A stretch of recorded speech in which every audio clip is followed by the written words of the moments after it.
Personal Story segment tonight. The White House Visitor's Office announced this week that due to staffing reductions resulting from the mandatory budget cuts, White House tours will be canceled effective this coming Saturday. Yet the Wall Street Journal reporting that the Department of Agriculture will hold two lavish conferences, one in California, the other in Oregon, where millions of dollars will be spent. In reaction to that, a congressman from Texas introduced legislation to stop funding President Obama's golf outings. That's very specific. And Louie Gohmert joins us now from Washington. Before we get into the golf thing, I know you're a Republican and you're coming at it from that point of view.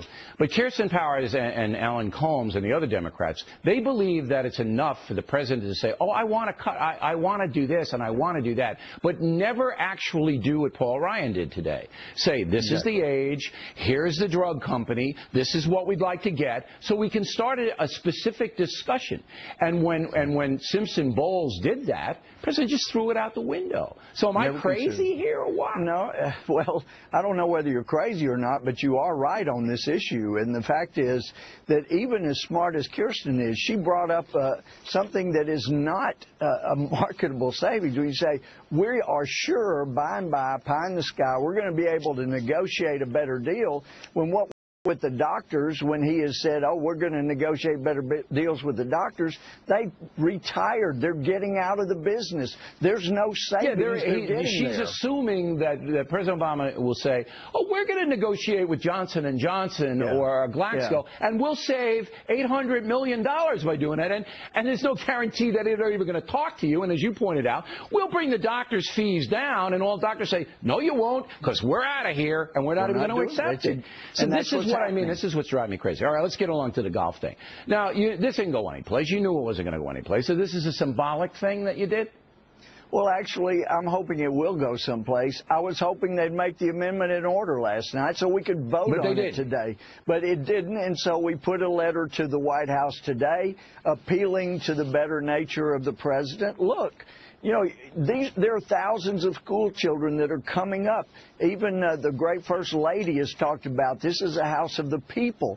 I did a tour last night, as I do every week. We're in session to take people. I finished about 11 p.m. It is so important that people get a chance to connect with the government as I did as a kid. They don't have to stop the White House tours. It doesn't cost it costs very little money, and they've a lot of volunteers. But here's my problem with what you did. Bill, I can give you something solid here. Good. After the Soleils, or however they pronounce it, crashed a party at the White House, this White House tripled the number of checkpoints to go in, increased the number of Secret Service, at least doubled it, even though the evidence, and there was a hearing Homeland Security had, even though the evidence showed the Secret Service did nothing wrong, it was the social secretary that didn't do her job. And to give their White House cover, they blamed the Secret Service. Now they're having to wear uniforms that we're buying and not suits that they were buying. Well, look, I think it's obvious that the president, look, money is no object to President Obama. But here's why I think what you're doing may backfire. It's what I said in the talking points memo. If you small ball President Obama, the independents tune out.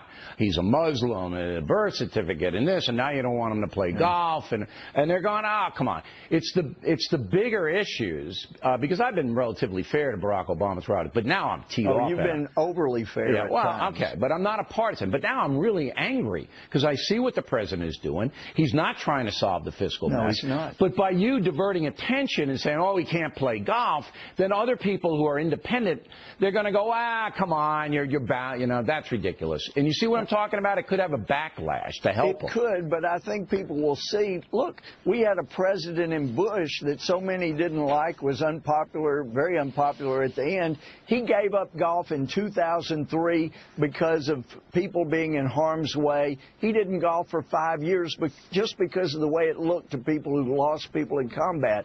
And this president has doubled down, 115 or 16 golf outings, and I think people are getting it, Bill.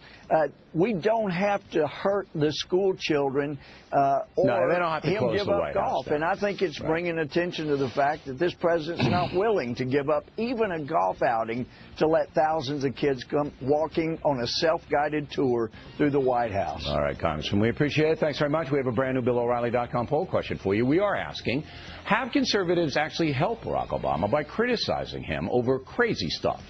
Yes or no? Interesting question. BillO'Reilly.com.